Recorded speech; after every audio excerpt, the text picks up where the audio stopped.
Hi guys, it's Mrs. DePietro. Today is Tuesday, April 21st, and I want to tell you about your lessons for today.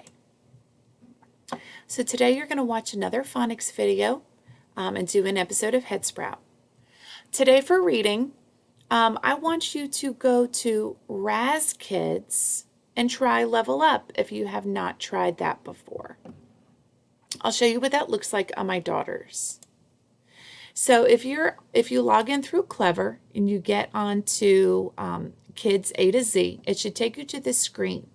And if you click on this planet, it'll take you to Headsprout. And this one, it will take you to Reading. And that's Raz Kids. So if you click on that planet, you see the Reading Room and you see Level Up. I want you to click on Level Up. Here you will have books on your level. Senora Roque and I have updated these, so these books should be on your level. You will read at least 2 of the books. You can listen to them, read the book, and then take a quiz. That information from the quiz goes to us, and we're able to see how you did on the questions. So I want you to read 2 books at least from your Level Up. When you finish all of the books in your Level Up, then it will take you to the next level automatically. So that's why exploring this is great, and it's great for us. It's great for you to practice on your level.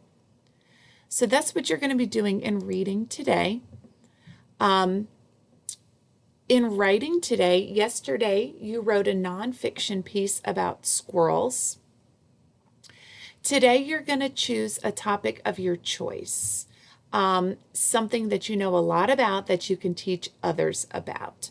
So before you start writing, make a plan.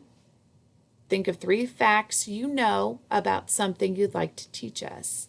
You're going to write an introduction, 3 facts, and a closing. So remember that you are teaching your readers about a topic. You will have a beginning naming your topic and capturing your reader's attention.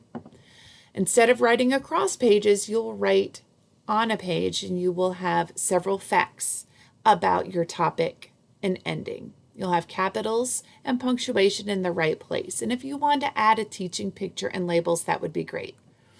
Your reader will be me. I would love for your parents to take a picture of your story, your informational writing piece, and send it to me so I can look at it and give you some feedback.